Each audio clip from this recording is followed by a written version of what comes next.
حرام. اللہ نے کان اس لیے نہیں دیے. سننا ہے تو تلاوت سنیے, نعتیں سنیے, علماء اہل سنت کے عاشقان رسول علماء کے بیان سنیے. اور تیسری چیز زبان. نبی پاک علیہ الصلوۃ والسلام سے ایک بار سوال کیا گیا. ایک صحابی نے پوچھا, حضور آپ مجھ پر سب سے زیادہ کس چیز کا خوف رکھتے ہیں؟ نبی پاک نے اپنی زبان اقدس پکڑ کر فرمایا, اسے. سب سے زیادہ سینسٹیو. آپ کو پتا ہے جسم کے باقی اعضاء تو اوپن ہیں, زبان وہ ہے جس کے 32 پہرے دار ہیں, اور کسی باڈی پارٹ کے 32 پہرے دار نہیں ہیں. 32 دانتوں سے کنٹرول کیا گیا اس کو, مگر وہ 32 پہرے داروں کو توڑ کر بھی جب چلتی ہے نا تو پتہ نہیں کسی کا گھر توڑ دیتی ہے, کسی کا دل توڑ دیتی ہے, کسی سے جھگڑا کر دیتی ہے, کسی سے پارٹنرشپ ختم کر دیتی ہے, بیوی کو طلاق دے دیتی ہے. زبان کیا کچھ نہیں کر سکتی. خدا کی قسم یہ نعمت بھی کمال کی ہے. اگر اس نعمت کا صحیح استعمال کر لیا جائے تو بیٹھے بیٹھے نیکیوں کا انبار لگ سکتا ہے. سب مل کر کہیے سبحان اللہ, کہیے الحمدللہ, اللہ اکبر. کتنی دیر لگی؟ 30 سیکنڈ بھی نہیں لگے ہیں. بیٹھے بیٹھے کیا کما لیا پتا ہے آپ کو؟ اللہ کے نبی علیہ الصلوۃ والسلام کے سچے وعدے ہیں. جو ایک بار سبحان اللہ کہے جنت میں درخت لگا دیا جاتا ہے. ایک بار الحمدللہ کہے جنت میں درخت لگ گیا. ایک بار اللہ اکبر کہے جنت میں درخت لگ گیا. افضل الذکر کہا گیا لا الہ الا اللہ. میں بیٹھا رہوں لا الہ الا اللہ پڑھتا رہوں, بیٹھا رہوں سبحان اللہ پڑھتا رہوں, بیٹھا رہوں اللہ اکبر پڑھتا رہوں. نبی پاک فرماتے جنت کے خزانوں میں سے, جنت کی کیاریوں میں سے اگر کسی کو کچھ چننا ہے تو لا حول ولا قوت الا باللہ پڑھ لے. یہ جنت کے خزانوں میں سے خزانہ ہے. حدیث پاک کا مضمون ہے. کتنا آسان ہے, واقعی کمال کی نعمت ہے. لیکن پرابلم یہ ہے اس نعمت کا صحیح استعمال نہیں کر رہے. اس نعمت سے کوئی فائدہ اٹھانے کی بجائے گناہ کر رہے ہیں, گالیاں دے رہے ہیں, بے حیائی کی باتیں ہو رہی ہیں, غیبتیں ہو رہی ہیں, جھوٹ بول رہے ہیں. نہ کریں ایسا, مارے جائیں گے. یہ زبان گناہوں کے انبار لگا دیتی ہے. کسی کا دل توڑنے سے پہلے سوچو کہ تلوار کا زخم تو بھر جائے گا, زبان کا زخم نہیں بھرتا ہے. آپ زندگی میں کئی بار بول کر پچھتائے ہوں گے کہ یار کاش چپ رہ جاتا. کبھی خاموش رہ کر نہیں پچھتائے ہوں گے. ہاں بول کر یار کیوں بول دیا, دشمنی ہو گئی, رشتہ ٹوٹ گیا, پارٹنرشپ ختم ہو گئی, غصے میں یار نکل گیا زبان سے, تو پہلے سوچتے نا. یہ جو دعوت اسلامی کے ماحول میں بڑا پیارا ایک نعرہ امیر علیہ سنت لگاتے ہیں. کیا نعرہ ہے؟ پہلے تولو بعد میں بولو. یا تو احساس ہی نہیں, ہم تو بولنے کے بعد تول رہے ہوتے ہیں. صحیح بولا غلط بولا, پہلے تولنا تھا نا. تو کاش یہ احتیاط نصیب ہو جائے. تو ان 3 چیزوں کو بچائیے گناہوں سے, آپ بہت سارے گناہوں سے بچ جائیں گے. ویسے اور بھی چیزیں ہیں, لیکن اگر آپ نے ان 3 چیزوں پر کنٹرول کرنے کا ذہن بنا دیا کہ آنکھ سے حرام نہیں دیکھوں گا, کان سے حرام نہیں سنوں گا, زبان سے حرام نہیں بولوں گا, ان تینوں کو اچھے کاموں میں استعمال کروں گا. قرآن کہہ رہا ہے اے ایمان والو اللہ سے ڈرو جیسا ڈرنے کا حق ہے. لیکن اب اگلا حصہ, اللہ اکبر ولا تموتن الا وانتم مسلمون. تمہیں اس حالت میں موت نہ آئے کہ تم مسلمان نہ ہو. مرنا ہے تو ایمان کے ساتھ مرنا ہے. یہ بڑا نازک مرحلہ ہے. لوگ کہیں گے جناب اس میں کیا بڑی بات ہے, میں ہوں ہی مسلمان, مروں گا تو مسلمان ہی مروں گا نا. اتنا آسان نہیں ہے. ہاں آؤ پہلے پیرانے پیر کا ذکر کرتے ہیں. غوث پاک تو ولیوں کے سردار ہیں نا, ان کے صدقے انشاءاللہ ہمارے ایمانوں کی حفاظت ہوگی. مگر سنو پیرانے پیر کا عالم کیا ہے, خوف خدا کا عالم کیا ہے. شیخ عبد القادر جیلانی کو ایک بار حرم کعبہ میں دیکھا گیا, کنکریوں پر سر رکھے ہیں اور رب العزت کی بارگاہ میں دعا کر رہے ہیں, اے رب کریم مجھے بخش دے, اگر میں سزا کا حقدار ہوں تو بروز قیامت مجھے اندھا اٹھانا کہ نیکوکار لوگوں کے سامنے شرمندہ نہ ہوں. خوف خدا اس کو کہتے ہیں. یا ایھا الذین آمنوا اتقوا اللہ حق تقاتہ, اللہ سے ڈرو جیسا ڈرنے کا حق ہے. ارے میں گناہگاروں کا سردار, مجھے شرم نہیں آتی اپنے اعمال پر. وہ ولیوں کے سردار ہیں اور اللہ سے کہہ رہے ہیں یا اللہ اگر میرے گناہ زیادہ ہیں تو اندھا اٹھائیے, میں شرمندہ نہ ہو جاؤں. آئے ہائے, یہ ہوتے ہیں اللہ والے. آگے سنو غوث پاک, اگلی آیت ہے نا وَلَا تَمُوتُنَّ إِلَّا وَأَنْتُمْ مُسْلِمُونَ. اس آیت کا اگلا جز سنو. میرے پیرانے پیر کو کیسا خوف تھا. ایک بار عید کا دن ہے, غوث پاک کہہ رہے ہیں, لوگ کہہ رہے ہیں آج عید کا دن ہے, عید کا دن ہے. عبد القادر کے لیے عید کا دن وہ ہوگا جب اپنا ایمان سلامت لے کر دنیا سے جائے. ان کو اتنی فکر ہے ایمان پر موت کی کہ قبر میں ایمان سلامت لے کر جانا. جب مجھے اور آپ کو یہ فکر ہے, آپ کو پتا ہے ساری زندگی روزے رکھے، ساری زندگی نمازیں پڑھی، صدقہ خیرات حج، ساری زندگی نمازیں پڑھی، اور اگر مرنے سے پہلے ایمان چلا گیا نا تو یہ سب کچھ زیرو ہو جائے گا۔ حدیث پاک میں آتا ہے ہر بندہ اس حالت پر اٹھایا جائے گا جس پر مرے گا۔ اب یہاں دو باتیں ہیں، ایمان پر مرے گا تو ایمان پر اٹھایا جائے گا، کفر پر مرے گا کفر پر اٹھایا جائے گا۔ ایمان بھی بچانا ہے، اور ایک اور بات سوچئے، شراب کے نشے میں مرے گا تو نشے میں اٹھایا جائے گا، فلم دیکھتے دیکھتے مرے گا تو کس حالت میں اٹھے گا، بدکاری کرتے کرتے مرے گا تو کس حالت میں اٹھے گا، جوا کھیلتے کھیلتے مرے گا تو کس حالت میں اٹھے گا، سوچئے۔ آپ کہیں گے نہیں بھائی ٹھیک ہے میں غلط کام کرتا ہوں مگر اس وقت کیسے مروں گا؟ تو آپ میں سے کسی کے پاس اختیار ہے کہ آپ اپنی چوائس سے مر سکتے ہیں کہ ملک الموت آ گیا اور کوئی شراب پی رہے ہیں، نہیں بھائی ابھی نہیں آنا، تھوڑی دیر بعد میں ذرا نشہ اتار لوں؟ You have time, you have authority. کسی کو پتا ہے میں کب مروں گا؟ آگاہ اپنی موت سے کوئی بشر نہیں، سامان 100 برس کا ہے، پل کی خبر نہیں۔ بھول گئے آپ جہاز میں موت ہوتی ہے؟ پچھلے دنوں کی بات ہے، ہم جرمنی میں تھے، ہمارے ایک بہت اچھے ساتھی دوست جاننے والے تھے، 35,000 فٹ کی بلندی پہ جہاز میں ان کو ہارٹ اٹیک ہوا، ان کا انتقال ہو گیا۔ ارے چلو جہاز کو چھوڑو، ہزاروں میٹر سمندر کے نیچے بھی تو موت آئی تھی نا، بھول گئے؟ تھوڑے دنوں پہلے کا ہی واقعہ ہے نا، لاکھوں ڈالر دے کر اس جگہ پہنچے جہاں موت لکھی ہوئی تھی، باپ بیٹا پاکستانی مسلمان، اگر وہ ایمان پر گئے تو اللہ ان کی مغفرت فرمائے، گناہ معاف فرمائے، ہم دعا کرتے ہیں ان کے لیے۔ لیکن سوچو کدھر بھی موت آ سکتی ہے۔ کتنی پلاننگز تھی ان کی کہ یہ دیکھیں گے وہ دیکھیں گے، ویڈیو بنائیں گے۔ غالباً والد کی برتھ ڈے تھی، وہ برتھ ڈے پر اپنے بیٹے کو لے کر گیا، اربوں خربوں پتی خاندان ہے۔ یہ سب واقعات بتا رہے ہیں کہ موت کبھی بھی اور کہیں بھی آ سکتی ہے۔ حضرت سلیمان کے دور کا واقعہ ہے نا، ایک شخص حضرت سلیمان کے پاس بیٹھا تھا، ملک الموت آئے اور اس کو بڑا گھور کے دیکھ رہے تھے۔ تو جب چلے گئے ملک الموت تو حضرت سلیمان کا وہ دوست تھا، جاننے والا تھا، کہتا حضرت یہ کون تھے جو مجھے بڑا گھور کے دیکھ رہے تھے؟ کہا یہ ملک الموت تھے، روح قبض کرنے والا فرشتہ آیا تھا۔ کہا حضرت لگتا ہے میرا ٹائم قریب آنے والا ہے، اتنا گھور کے دیکھ رہے تھے، آپ کی تو ہواؤں پر حکومت ہے، آپ جلدی سے ہوا کو حکم دے مجھے یہاں سے ہندوستان لے جائے۔ اب غالباً مصر تھا وہ، حضرت سلیمان نے ہوا کو کہا اس بندے کو ہندوستان لے جاؤ، ہند لے جاؤ۔ تھوڑے دنوں بعد ملک الموت آئے تو حضرت سلیمان نے پوچھا اے ملک الموت، اے روح قبض کرنے والے فرشتے، تھوڑے دنوں پہلے تم آئے تھے، میرا ایک دوست بیٹھا تھا، بڑا تم اسے غور سے دیکھ رہے تھے، ماجرا کیا تھا؟ کہا حضرت میں یہ سوچ رہا تھا، ملک الموت کہتے ہیں کہ میرے پاس یہ لکھا ہوا ہے کہ تھوڑی دیر بعد اس کی روح ہند میں قبض کرنی ہے، بندہ آپ کے پاس بیٹھا ہے۔ بات آئی سمجھ؟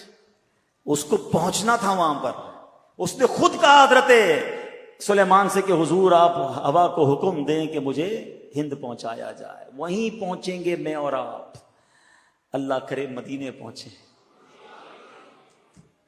یا اللہ سخی کے در پر آئے ہیں، ہمیں مدینے کے سوا کہیں موت نہ دینا، جب آخری وقت آ جائے مولا مدینے بلا لینا، سبز گنبد کے جلوے ہوں، آقا کا جلوہ ہو، ایمان اور عافیت پر کلمہ پڑھ کے مدینے میں موت نصیب ہو جائے۔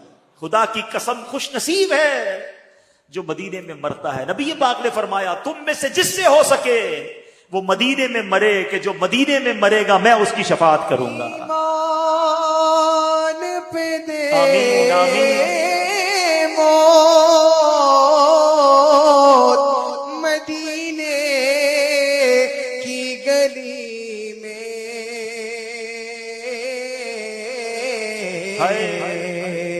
ایمان پہ دے موت مدینے کی گلی میں، مدفن میرا محبوب کے قدموں میں بنا دے، مدفن میرا محبوب کے قدموں میں بنا دے. تو اے میرے پیارے اسلام میں 2 ٹارگٹ اب لے لو آج. ایک تو ایمان پر مرنا ہے اور برا خاتمہ نہ ہو. گناہوں کے دوران نہیں مرنا ہے. اب وہ بندہ سوچے جو شراب پیتا ہے کہ شراب پیتے پیتے مر تو سکتا ہوں نا. جو بدکاری کرتا ہے وہ سوچے بدکاری کرتے کرتے مر تو سکتا ہوں نا. جوا کھیلنے والا سوچے کہ جوا کھیلتے کھیلتے مر سکتا ہوں. چوری کرنے والا سوچے کہ کسی کا گھر لوٹ رہا ہوں, کسی کی جیب کاٹ رہا ہوں, کسی کو پستول دکھا کے موبائل چھین رہا ہوں, اسی وقت مر گیا. تو آقا نے فرمایا جس حالت میں مرے گا اسی حالت میں اٹھائے. کیا منہ دکھاؤں گا اللہ کو؟ ہے اللہ کی نافرمانی کرتے کرتے مروں. ماں باپ کو ستاتے ستاتے مر گیا تو کیا ہوا؟ کیا ہوگا سوچو. بھائی بہنوں کے ساتھ زیادتی, اپنی بہنوں کی وراثت پر قبضہ کر کے مر گیا تو کیا اللہ کو منہ دکھاؤں گا؟ مرنا ہے یاد رکھنا, مگر بری موت نہیں مرنا ہے. اب مجھے بتاؤ تمنا سب کی کیا ہے؟ کہ نماز میں موت آ جائے, سجدے میں موت آ جائے, قرآن پڑھتے پڑھتے موت آ جائے, کلمہ پڑھتے پڑھتے موت آ جائے, مسجد میں موت آ جائے, ہے نا تمنا. اب میں آپ سے سوال کرتا ہوں, سچی اپنے دل سے سچا جواب دینا. بتاؤ کس کا چانس زیادہ ہے اچھی موت کا؟ اس کا کہ جو ایک وقت کی نماز نہیں پڑھتا ہے, جو بے حیائی کے کام کرتا ہے, جو دوستوں کے ساتھ بیٹھ کر غیبتیں کرتا ہے, فلمیں ڈرامے گانے باجے دیکھتا اور سنتا ہے, جو شراب کی محفلوں میں تاش کی محفلوں میں بیٹھتا ہے, اس کو موت آئے گی تو کیا اس کو سجدے والی قرآن والی تلاوت والی موت آئے گی؟ یہ سچ بتاؤ اس کا چانس زیادہ ہے جو 5 وقت با جماعت مسجد میں نماز پڑھتا ہے, روز تلاوت قرآن کرتا ہے, 313 بار کم از کم روزانہ درود پاک پڑھتا ہے, اپنے ماں باپ سے جب ملتا ہے ان کے ہاتھ چومتا ہے, مسلمانوں کو نیکی کی دعوت دیتا ہے, کبھی درس میں بیٹھتا ہے, کبھی اجتماع میں جاتا ہے, کبھی مدنی مذاکرے میں جاتا ہے, کبھی مدنی قافلے میں جاتا ہے. ارے موت تو سب کو آنی ہے. دل سے اپنے دل پہ ہاتھ رکھ کے بتاؤ کس کا چانس زیادہ ہے کہ انشاءاللہ جس کی اچھی موت آئے گی یقیناً اس کی آئے گی جو روزانہ اچھے کام کر رہا ہو. میں سچ بتاؤں, عقل مند وہ ہے وہ کام چھوڑ دو جس حالت میں مرنا نہیں چاہتے, کیونکہ اگر اس حالت میں مر گئے نا تو واقعی مارے جائیں گے. اللہ مجھے اور آپ کو اچھے کاموں میں لگا دے, نیکی کے کاموں میں لگا دے. ہمارا جینا مرنا نیکی کے کام بن جائیں. ہم کاروبار بھی کریں تو حلال کمائیں, روزگار پہ بھی جائیں اللہ کی رضا والے کام کریں, ادھر بھی دکان پر نماز کا ٹائم ہو تو نماز پڑھیں, بدنگاہی سے ادھر بھی بچیں, موقع ملے تو نیکی کی دعوت دیتے رہے, تاکہ کبھی بھی اگر ملک الموت آ جائیں, کبھی بھی مجھے موت آ جائے تو اچھا کام کرتے کرتے اللہ رسول کی باتیں کرتے کرتے دنیا سے جاؤں. کاش یہ بات ہمیں نصیب ہو جائے کہ میں سو جاؤں یا مصطفیٰ کہتے کہتے, میں سو جاؤں یا مصطفیٰ کہتے کہتے, اور پھر کھلے آنکھ صلی اللہ کہتے کہتے. تو ایک ٹارگٹ یہ لینا ہے کہ برے کام چھوڑ دیں جس حالت میں مرنا نہیں چاہتے, مرنا اچھی حالت میں ہے. اور دوسرا ٹارگٹ کیا ہے؟ ایمان سلامت لے کر جانا ہے. سیدی اعلیٰ حضرت فرماتے ہیں کہ جس کو زندگی میں سلب ایمان کا خوف نہ ہو, یعنی جس کو یہ خوف نہیں ہے نا کہ میرا ایمان چھن سکتا ہے, مرتے وقت اس کا ایمان سلب ہونے کا اندیشہ ہے, ڈر ہے کہ اس کا ایمان سلب کر لیا جائے. اے میرے پیارے اسلام بھائیوں, ایمان کی جو ڈاکو ہے نا وہ گھوم رہے ہیں. ہاں اس وقت بہت برا حال ہے. بڑی پلاننگ کے ساتھ میرے اور آپ کے ایمان کو چھیننے کے لیے شیطان نے پلان کیا ہوا ہے. شیطان بڑا مردود ہے, وہ تھوڑی چاہتا ہے میں اور آپ ایمان لے کر جائیں, وہ چاہتا ہے میں تو جاؤں گا جہنم میں, ان کو بھی ساتھ لے جاؤں. تو مذہبی حلیہ اپنا کر کوئی سوشل میڈیا پہ بیٹھا ہوا ہے, کوئی انٹرنیٹ پر بیٹھا ہے, کوئی جناب قرآن کی اپنی تفسیر بیان کر رہا ہے, کوئی حدیثیں بیان کر کر کے لوگوں کو گمراہ کرنے کی کوشش کر رہا ہے, اور بھولے بھالے مسلمان سب کی باتیں سن رہے ہیں, سب کو فالو کر رہے ہیں, سب کو دیکھ رہے ہیں اور پریشان ہو رہے ہیں. مجھے سمجھ نہیں آتا. ایک بات بتاؤ, آپ کو گھر بنانا ہو تو موچی سے بناتے ہیں بلڈر سے بناتے ہیں؟ بلڈر سے بناتے ہیں, موچی کا کام نہیں ہے. چپل بنانے ہوتے تو موچی سے بناتے ہیں, دوائی لینی ہوتی ہے تو موچی سے نہیں لیتے, ڈاکٹر سے لیتے ہیں. جس کام کی ضرورت اس کے ایکسپرٹ کے پاس جاتے ہو نا. تو میرا دین اتنا مظلوم ہو گیا کہ جو سکھائے اسے سیکھنا شروع کر دو گے. دین بھی سیکھنا ہے تو عاشقان رسول علماء سے سیکھنا ہے, اور دیکھنا ہے کہ ان کے دل میں صحابہ کی محبت ہے کہ نہیں، اولیاء کی محبت ہے کہ نہیں، اہل بیت کی محبت ہے کہ نہیں، رسول پاک کی محبت ہے کہ نہیں، اللہ سے محبت کرتا ہے کہ نہیں۔ ارے جو ان ہستیوں سے محبت نہیں کرتا اس کا میں نے کیا کرنا ہے؟ یہ سب چیزیں آپ نے سیکھنی ہوں گی۔ اے میرے پیارے اسلامی بھائیوں، یہ بڑا پرفتن دور ہے، دین کے نام پر ہمارے ایمان پر ڈکیتی ڈالی جا رہی ہے۔ اعلیٰ حضرت نے 100 سال پہلے سمجھا دیا تھا، سونا جنگل، رات اندھیری، چھائی بدلی کالی ہے، سونے والو جاگتے رہیو، چوروں کی رکھوالی ہے۔ ارے چور ہی رکھوال بن گئے ہیں، آنکھ سے کاجل صاف چرا لے، یا وہ چور بلا کے ہیں، تیری گٹھڑی تاکی ہے اور تو نے نیند نکالی ہے۔ ہمیں اپنے آپ کی اپنے ایمان کو بچا کر اپنی ایمان کو سلامت لے کر قبر میں جانا ہے۔ تو ایک تو یہ بات کہ ہمیں علماء کرام سے مربوط رہنا ہے، عاشقان رسول علماء کرام سے۔ اور آج دعوت اسلامی کا ماحول آپ کے سامنے ہے، سبحان اللہ، صحابہ کی محبت بھی دیتا ہے، اولیاء کرام کی محبت بھی پلاتا ہے، اہل بیت سے بھی پیار کا درس ملتا ہے، عشق رسول کے جام بھی بھر بھر کے پلائے جاتے ہیں۔ کوالیفائڈ سرٹیفائڈ مفتیان کرام علماء کرام موجود ہیں، ماشاءاللہ مستند کتابیں لکھی جا رہی ہیں۔ تو جب اتنا کچھ دعوت اسلامی کے پاس موجود ہے تو کیوں نہ ہم اس سے وابستہ ہو کر اپنے ایمان کی حفاظت کریں۔ ایک اور اہم بات، آخری بات، باتیں تو بہت ساری ہیں مگر ٹائم کافی ہو گیا ہے۔ ایمان کی حفاظت کے لیے ذرا سنیے گا، آقا علیہ الصلوۃ والسلام فرماتے ہیں آدمی اپنے دوست کے دین پر ہوتا ہے، اسے یہ دیکھنا چاہیے کہ کس سے دوستی کر رہا ہے۔ اب غور کیجئے، ہم جوتا نہیں سلواتے جب تک پتہ نہ چلے موچی کیسا ہے، کپڑے نہیں سلواتے اس درزی سے جب تک پتہ نہ چلے یار درزی ٹھیک ہے، کپڑے صحیح سیتا ہے کہ نہیں، ڈاکٹر کے پاس جانے سے پہلے 4 بندوں سے پوچھتے ہیں یار ڈاکٹر ٹھیک ہے کہ نہیں، اور جو تھوڑی دیر بیٹھا اس کو دوست بنا لیا۔ بلکہ اب تو ڈیجیٹل دوست، friend request I accept, friend request I accept, حالانکہ بندہ دوست کے دین پر ہوتا ہے۔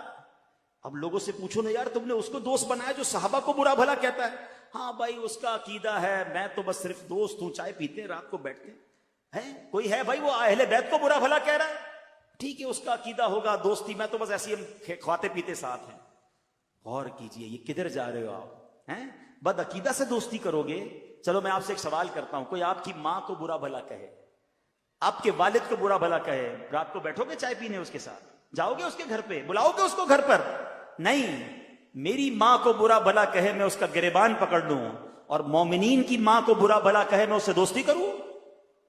میرے والد کو برا بھلا کہے مجھے بالکل نہیں پسند ہے، صحابہ کو برا بھلا کہے مجھے کوئی ٹینشن نہیں ہے، ہمارے خاندان والوں کو برا کہے تو مجھے کوئی میں جان لے لوں اس کی، اولیاء کرام کے بارے میں بکواس کرے جو اللہ کے دوست ہیں مجھے کوئی پرابلم نہیں ہے۔ کس سے دوستیاں لگا رہے ہو؟ وہ کیسے میرا دوست ہو سکتا ہے؟ دوست کے دین پر ہوتا ہے۔ اللہ کرے کہ دوست بنانے سے پہلے ہم چیک کریں کہ اس کا دین ایمان کیا ہے، اس کا عقیدہ کیا ہے، اور یہ سب سے زیادہ ضروری ہے۔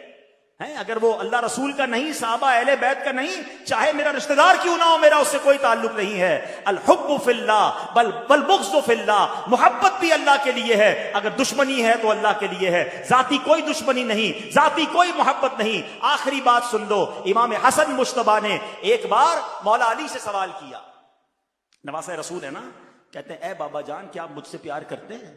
کہاں بیٹا تم سے پیار کرتا ہوں۔ بابا جان آپ حسین سے بھی پیار کرتے ہیں رضی اللہ عنہ؟ کہاں میں حسین سے بھی پیار کرتا ہوں۔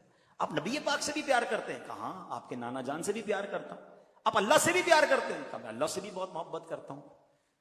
تو چھوٹی عمر میں تھے، کہتے ہیں بابا جان ایسا کیسے ہو سکتا ہے، ایک دل میں اتنی ساری محبتیں جمع کر لی آپ نے؟ امام مولا علی تو پھر مولا علی ہے نا، کیسا جواب؟ آقا فرماتے میں علم کا شہر ہوں، علی اس کا دروازہ ہے۔ کہتے ہیں بیٹا دیکھتے نہیں جب نماز کا وقت ہوتا ہے سب کو چھوڑ کر اللہ کی بارگاہ میں حاضر ہو جاتا ہوں، محبت تو ایک سے ہی کرتا ہوں، اس کی وجہ سے باقی سب سے محبت کرتا ہوں۔ ہمیں جو صحابہ سے پیار ہے نا وہ اللہ کی وجہ سے ہے، اولیاء سے پیار اللہ کی وجہ سے، اللہ کے پیارے ہیں نا، نبی پاک سے پیار کیوں ہے؟ وہ اللہ کے محبوب ہے۔ تو سبحان اللہ، اصل محبت اللہ سے ہے، اور اللہ کی رضا کے لیے باقی سب سے محبت ہے۔ سخی عبد الوہاب شاہ ہمارے رشتہ دار نہیں ہیں، میں کراچی سے چل کر آیا، پتہ نہیں پاکستان کے کس کس حصے سے لوگ یہاں آئے ہیں، ہماری کوئی ان سے رشتہ داری نہیں ہے، مگر اس لیے پیار ہے کہ یہ اللہ والے ہیں، اللہ ان سے پیار کرتا ہے، یہ اللہ کے دوست ہیں، ہماری محبتیں بھی اللہ کے لیے ہیں، اور ہماری اگر کسی سے دشمنی ہے، دوری ہے، تو وہ بھی اللہ کے لیے ہے۔ جو اللہ کا دشمن ہے میرا دوست کیسے بن سکتا ہے؟ جو نبیوں کا دشمن ہے وہ میرا رشتہ دار کیسے بن سکتا ہے؟ جو ولیوں اور صحابہ کو برا بھلا کہتا ہے وہ ہماری محفل میں نہیں آ سکتا. جس دن اپنے ایمان اور عقیدے کو مضبوط کر لو گے پھر کوئی ایمان چھین نہیں سکے گا. ہم کہتے ہیں سب سے دوستی، سب کے پاس جانا ہے، سب کے ساتھ کھانا پینا ہے. ایسا نہیں ہوتا. اپنے کاروبار، اپنی فیملی کے لیے تم مضبوط ہو جاؤ اور اپنے ایمان کے لیے ڈھیلے پڑ جاؤ گے تو پھر ایمان کے ڈاکو گھوم رہے ہیں. اعلیٰ حضرت کا فرمان یاد رکھنا کہ ہمیں صرف نبی پاک علیہ الصلوۃ والسلام کو راضی کرنا ہے، اللہ کو راضی کرنا ہے. انشاءاللہ باقی سارے کام سیدھے ہو جائیں گے. کیا فرمایا میرے رضا نے؟ انہیں جانا، انہیں مانا، نہ رکھا غیر سے کام. غیر سے کوئی کام نہیں ہمارا. جو اللہ رسول سے محبت کرتا ہے وہ ہمارا دوست ہے. انہیں جانا، انہیں مانا، نہ رکھا غیر سے کام. للہ الحمد میں دنیا سے مسلمان گیا. اللہ مجھے اور آپ کو اولیاء کرام کا حقیقی فیضان نصیب فرمائے. اب سچ بتاؤ، ایک آیت پڑھی ہے اور اس آیت کے تحت کچھ پیغام دیا ہے. ساری آیتیں پڑھ لوں، سارا قرآن پڑھ لوں تو کتنا فیضان ملے گا. تو نیت کرتے ہیں روزانہ قرآن پاک پڑھیں گے انشاءاللہ. دعوت اسلامی کو دیکھیں نا کتنا قرآن پھیلا رہی ہے. بڑوں کے مدرسے الگ ہیں، بچوں کے مدرسے الگ ہیں. فری آف چارج آپ کو قرآن پڑھایا جا رہا ہے. بہنوں کے لیے قرآن پاک پڑھانے کا نظام الگ ہے. تو آپ آئیے قرآن پاک پڑھیے. اور میں نے جو شروع میں بات کی تھی کہ ہر ولی نے سفر کیا، ایسا سفر کیا کہ واپس ہی نہیں جا سکے. تو آج آؤ سخی عبد الوہاب شاہ کے قدموں میں نیت کر لے کہ انشاءاللہ اب جو حیدرآباد سے کب قافلے روانہ ہو رہے ہیں؟ 15 نومبر سے انشاءاللہ 1 ماہ 12 دن 3 دن کے قافلے پورے پاکستان میں یہ ماہ مدنی قافلہ منایا جا رہا ہے. آج اولیاء کرام کے چاہنے والے سارے نیت کریں مدنی قافلوں میں سفر کریں گے انشاءاللہ. میں سخی عبد الوہاب شاہ کے دربار میں بیٹھ کر دعا دیتا ہوں، یا اللہ اس مہینے میں جو بھی مدنی قافلے میں سفر کرے ان سب کو مکے مدینے کی اور بغداد کی حاضری نصیب فرما. تو انشاءاللہ نیت کریں، اپنے نام بھی لکھوائیں اور پھر دعوت اسلامی جو اتنی بڑی دین کی خدمت کر رہی ہے اس کا ساتھ بھی دیں. 3 نومبر کو ٹیلی تھون ہونے جا رہا ہے. الحمدللہ 1 یونٹ 10,000 روپے کا ہے. اللہ کی راہ میں خرچ کرنے سے مال کم نہیں ہوتا. تو دعوت اسلامی کے اس حوالے سے بھی بھرپور ساتھ دیں. اللہ پاک عمل کرنے کی توفیق عطا فرمائے. صلو علی الحبیب صلی اللہ تعالی علی محمد صلی اللہ علیہ وسلم. تشریف رکھیے گا تمام عاشقان رسول. الحمدللہ اولاد غوث اعظم کے در رحمت پر حاضر ہیں. خدا کا ایک خاص انعام ہے یہ اولیاء اللہ. زمانہ جسم ہے اور جان ہے یہ اولیاء اللہ. دعائیں سب کو دیتے ہیں کسی سے کچھ نہیں لیتے. گناہ گاروں کا ہے صاحباں یہ اولیاء اللہ.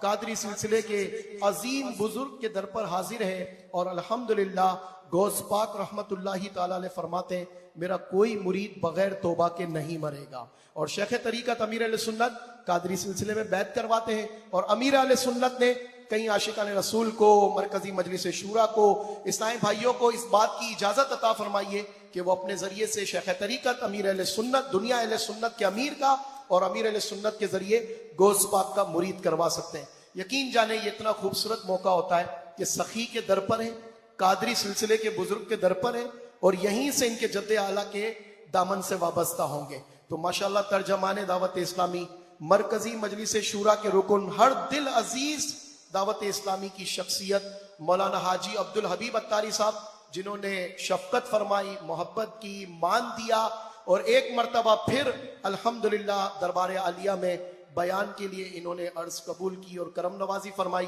میں رکن شورا کو ان کا شکریہ بھی ادا کرتا ہوں اور اپنی طرف سے بھی، شہر مشاورت کی طرف سے بھی، انتظامیہ، ٹرسٹ کمیٹی، مذہبی امور، ان سب کی طرف سے رکن شورا کا بھی شکریہ ادا کرتا ہوں. اور ساتھ ہی ساتھ ہمارے دربار عالیہ کے جو ٹرسٹ کمیٹی کے چیئرمین ہیں جن کی شفقت و مہربانیاں ہمیشہ ہمارے ساتھ رہی ہیں، رب نے چاہا تو ہمیشہ ساتھ رہیں گی، یہ اور ان کے صاحبزادے، ان کا بھی شکریہ، ساری انتظامیہ کا شکریہ ادا کرتا ہوں کہ یہ ہمیشہ ہمارے ساتھ تعاون کرتے ہیں. اللہ انہیں دنیا میں بھی اس کا اجر دے، آخرت میں بھی دے. ہم سب مل کر دین اسلام کو خوب پھیلائیں. رکن شورا سے عرض کروں گا آج سخی کے در پر اس اللہ کے گھر میں ہم موجود ہیں، عاشقان رسول کا قرب ہے، سخی گواہ ہیں، علماء یہاں موجود ہیں. ہمیں گناہوں سے توبہ بھی کروائیں اور ہمیں شیخ طریقت کے ذریعے غوث پاک کا مرید بھی بنائیں. جس طرح رکن شورا فرمائیں پیچھے پیچھے دوہراتے جائیں. آج جب دربار عالیہ سے لوٹیں گے، آج جب اس نشست سے لوٹیں گے، آج جب اپنے گھروں کی طرف جائیں گے تو انشاءاللہ الکریم قادری اتاری بن کر لوٹیں گے. صلو علی الحبیب صلی اللہ. میرے وہ اسلامی بھائی جو مرید ہونا چاہیں، جس طرح میں کہتا جاؤں دہراتے جائیں. بسم اللہ الرحمن الرحیم. الصلاۃ والسلام علیک یا رسول اللہ وعلى آلك وأصحابك يا حبيب الله لا إله إلا الله محمد رسول الله صلی اللہ تعالی علیہ وسلم۔ توبہ کرتا ہوں میں اپنے تمام پچھلے گناہوں سے، اور وعدہ کرتا ہوں میں کہ آئندہ شریعت پر چلوں گا، بد مذہبوں اور برے لوگوں کی صحبت سے بچتا رہوں گا، نماز روزے کی پابندی کرتا رہوں گا، والدین کی نافرمانی، جھوٹ، غیبت، چغلی، وعدہ خلافی، گالی گلوچ، فلمیں، ڈرامے، گانے باجے، بے پردگی وغیرہ وغیرہ گناہوں سے بچتا رہوں گا۔ اے اللہ میری اس توبہ کو قبول فرما اور مجھے میرے وعدے پر ثابت قدم رکھ۔ مرید ہوتا ہوں میں خاندان عالی شان قادریہ، رضویہ، عطاریہ میں نے اپنا ہاتھ آپ کے ذریعے سے شیخ طریقت امیر اہل سنت کے ہاتھ میں دیا، اور ان کے ذریعے سرکار بغداد حضور غوث پاک شیخ عبد القادر جیلانی رحمت اللہ تعالی علیہ کے ہاتھ میں دیا۔ اے اللہ مجھے جناب غوث اعظم کے مریدوں میں قبول فرما، اور کل قیامت میں غوث پاک کے غلاموں میں اٹھا۔ صلاۃ والسلام علیک یا نبی اللہ وعلی آلک واصحابک یا نور اللہ۔ ایسا دعا بھی فرما دیجئے سب کے۔ الحمدللہ رب العالمین والصلاة والسلام علی خاتم النبیین یا ارحم الراحمین یا ارحم الراحمین یا ارحم الراحمین۔ یا ربنا یا ربنا یا ربنا یا ربنا یا ربنا یا اللہ یا رحمان یا رحیم۔ اللہم ربنا آتنا فی الدنیا حسنۃ وفی الآخرۃ حسنۃ وقنا عذاب النار وقنا عذاب القبر وقنا عذاب الحشر وقنا حساب المیزان۔ اللہم اعنی علی ذکرک وشکرک وحسن عبادتک۔ یا مقلب القلوب ثبت قلوبنا علی دینک۔ یا مصرف القلوب صرف قلوبنا علی طاعتک۔ اے ڈوبتوں کو بچانے والے، بے کسوں کی دستگیری کرنے والے، گناہگاروں کی مغفرت فرمانے والے مولا، اے اللہ تیرے گناہگار بندے تیرے دربار میں حاضر ہیں، یہ نہ دیکھ ہم کتنے برے ہیں، یہ دیکھ کس کے قدموں میں بیٹھے ہیں۔ اولاد غوث اعظم سخی عبد الوہاب شاہ جیلانی کا واسطہ، اے اللہ ہم سب کی مغفرت فرما دے، ہم سب کے گناہوں کو معاف فرما دے، ہمارے صغیرہ گناہ بھی معاف کر دے، ہمارے کبیرہ گناہ بھی معاف کر دے۔ اے اللہ ہمارے ماں باپ کو بھی بخش دے، ہمارے بھائی بہنوں کو بخش دے، بیوی بچوں کو بخش دے۔ اے اللہ ہمارے مرحومین کی مغفرت فرما، ہم سے محبت کرنے والوں کی بخشش فرما۔ اے اللہ سرکار علیہ الصلوۃ والسلام کی ساری امت کی بخشش فرما دے۔ اے کریم تیرے خزانوں میں کمی نہیں، ہماری دنیا بھی اچھی کر دے، ہماری آخرت بھی اچھی کر دے۔ اے پروردگار تیرے خزانوں میں کمی نہیں۔ آج جتنے ہاتھ اٹھے ہیں تو سب کے نام بھی جانتا ہے، کام بھی جانتا ہے، بڑی امیدیں لیے آئے ہیں اور اس کا موقع ہے۔ اے اللہ تیری رحمتیں نازل ہو رہی ہوں گی، جتنے بیمار آئے ہیں، بیمار گھر چھوڑ آئے ہیں، اے شفا دینے والے ہمارے سارے مریضوں کو شفا عطا فرما۔ بالخصوص مولا ہم سب کے کے دلوں کی دھڑکن، اے اللہ ہم سب کے محسن قبلہ شیخ طریقت امیر اہل سنت کو درازی عمر بالخیر عطا فرما۔ اے اللہ جو بے اولاد ہیں انہیں نیک اور صالح اولاد دے دے، جو بیٹوں کے تمنائی ہیں ماں باپ کا ہاتھ پکڑ کے جنت میں لے جانے والا بیٹا عطا کر دے۔ اے اللہ جو اولاد والے ہیں ان کی اولاد کو ماں باپ کی آنکھوں کا نور بنا دے۔ اے اللہ جو قرضوں کے بوجھ تلے دب گئے ہیں انہیں قرضوں سے خلاصی عطا کر دے، جن کے گھروں میں لڑائی جھگڑے ہیں امن و سکون عطا کر دے۔ اے اللہ جن کے رشتوں میں رکاوٹیں ہیں اچھے اور نیک رشتے عطا فرما۔ اے اللہ جو روزی روزگار کاروبار کے مسائل کا شکار ہے، اے کریم سب کے رزق حلال میں برکت عطا فرما۔ اے اللہ جس کی کوئی رقم یا کوئی چیز کسی نے دبا لی ہے، حق نہیں لوٹا رہا ہے، سخی عبد الوہاب شاہ جیلانی کا واسطہ سب کا حق خیر سے سب کو لوٹانے کی توفیق عطا فرما۔ اے کریم مولا ہمیں حاسدوں کے حسد سے بچا، بد نظروں کی بد نظری سے بچا، شیطان کے شر سے بچا، جادو ٹونے آسیب سے بچا، زمینی آسمانی بلاؤں سے بچا، زلزلوں طوفانوں وائرسوں سے بچا۔ اے اللہ ہمیں زوال نعمت سے بچا۔ اے اللہ ہماری عزتوں کی حفاظت فرما، ہماری جان مال عزت آبرو آل اور اولاد دین اور ایمان کی حفاظت فرما۔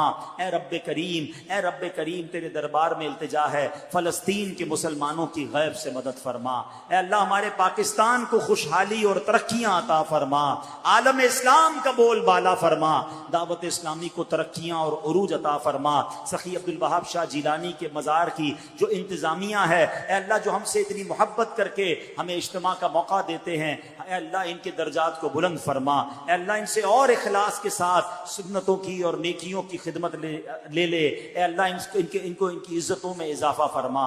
اے کریم ہم جو مانگ سکے ہمیں وہ بھی عطا فرما، جو نہ مانگ سکے ہمارے حق میں بہتر ہو وہ بھی عطا فرما۔ اللہم ربی یسر ولا تعسر وتمم لنا بالخير يا فتاح وبك نستعين وأفوض أمري إلى الله إن الله بصير بالعباد لا إله إلا أنت سبحانك إني كنت من الظالمين ببركة إن الله وملائكته يصلون على النبي يا أيها الذين آمنوا صلوا عليه وسلموا تسليما اللهم صل على سيدنا ومولانا محمد طب القلوب